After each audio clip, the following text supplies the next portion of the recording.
Welcome to Hood Champion Boxing and Sports. In boxing, you find a way to win or you find a way to lose. Tyson Fury and Sugar Hill are coming out now, and Tyson Fury is saying that the Gypsy magic will not be needed for Dillian Whyte. Dillian Whyte is a dosser, according to Tyson Fury, and he is saying right now that he's going to knock him out. And the thing about it is, Sugar Hill is even chiming in now. You know, he's not very vocal. He's not very colorful. He's just not that personality like that Tyson Fury is. But Sugar Hill is coming out now, and he's actually going on the record and saying that Tyson Fury, aka the Gypsy King, is going to knock Dillian Whyte out. And what makes this interesting is, let me first say this: Dillian Whyte, you know, you can't just count him out. Okay, he has power, he has true grit. But when you just look at it, let's forget you're talking about Tyson Fury, 6'9", 6'10", Dillian Whyte, 6'4", 6'5". But when you just take two fighters and you get the height advantage, the reach advantage for the guy who's probably more durable, the better boxer, the better IQ, not sure who has the most power, but he has a lot of power. That big guy should almost always beat the smaller guy. And these aren't small men, these are heavyweights, but you understand what I'm saying. So I just can't see a guy who is just has a bit more, he's a bit more polished in these areas than the smaller guy. I can't see him losing as the smaller guy gets lucky and lands a big shot, which is going to be, in my opinion, Dillian Whyte's only chance. Dillian Whyte can't out jab him. He can't out footwork him. He can't out feint him. You understand? He can't out head movement Tyson Fury. So what's his real chance? Except for trying to, you know, get low, move his head, bob and weave, get in. Because once he gets in, he has the shorter arms, but it's going to be hard for him to do that.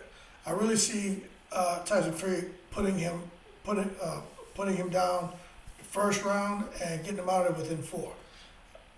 No disrespect to Dillian Whyte. It's just, I think after a while, if Tyson Fury keeping him out at bay with that jab and hitting him with the right hands and hooks, if Whyte tries to come in, I just think after a while he's going to start to make mistakes, and that's when Fury's going to make him pay, and I think it's going to happen a lot sooner than later. But when it comes to Stewart and what he has to say, he went on to talk about how him training what's his name, man, Tyson Fury, that he said he's only been training him, and if you guys remember, he only started training him for the fights with Deontay Wilder, but now he gets the opportunity to coach him in a defense against, you know, Dillian Whyte, and he's excited about that. He really is, because they get to fight on April 23rd, and he gets to try to do something different and prepare for something different. He talks about Tyson Fury. He's talking about he's excellent. He's in high spirits, and they're looking forward to the fight being at Wembley Stadium in London. It says he's full of energy, he's 100%, and he said he feels the same way. He's loving the way that Tyson Fury is looking and how he's feeling right now, and they're excited about the opportunity with Dillian Whyte. He's not worried about Dillian Whyte's interim WBC belt. He feels like Tyson Fury has not really much to gain by defeating him, except just saying, okay, box check, on to AJ or on to retirement, which, if you aren't aware, that's something Tyson Fury's been talking a lot about. But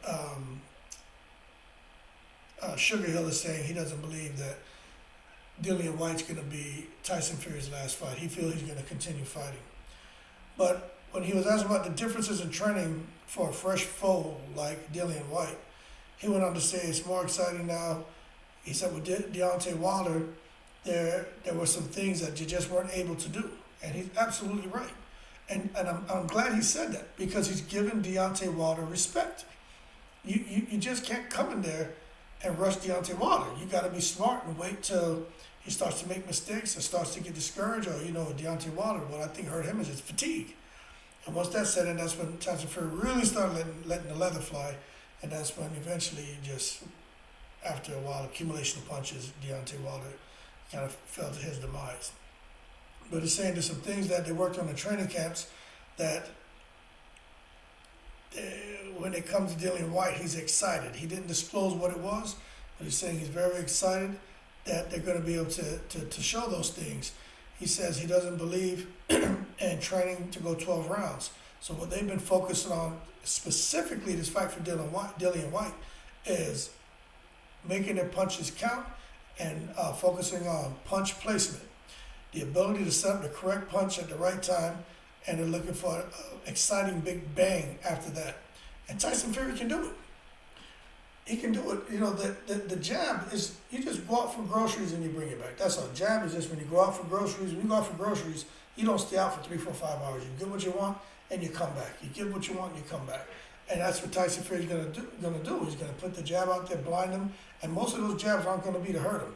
It's just to blind him and then come behind with the big right hand that Dillian Whyte's not gonna see, because that jab's gonna be coming down at him.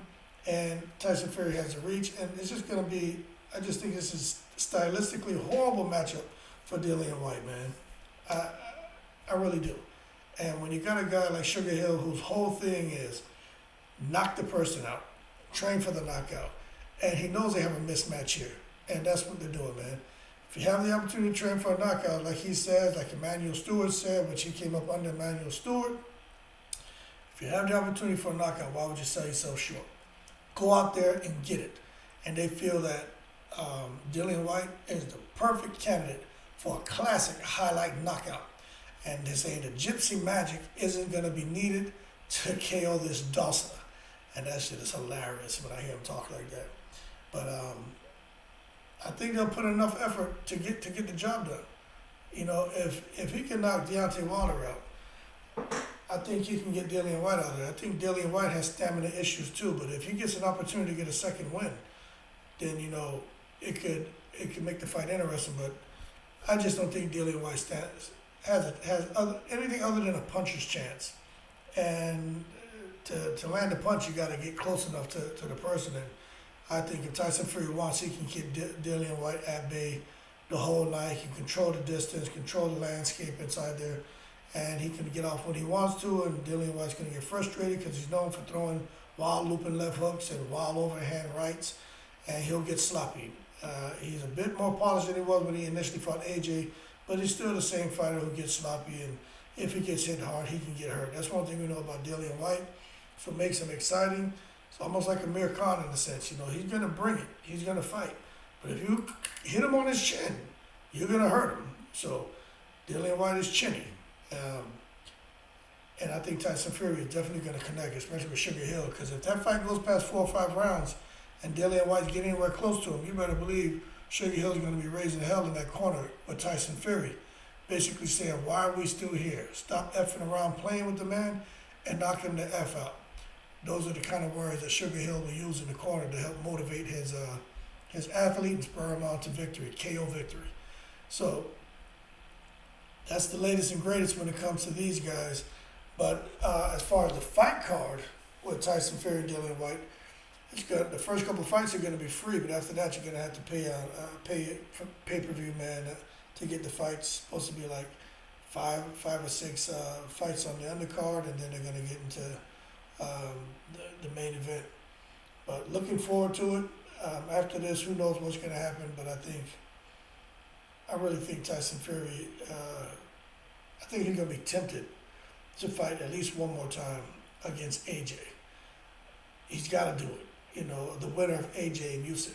Why would he just walk away?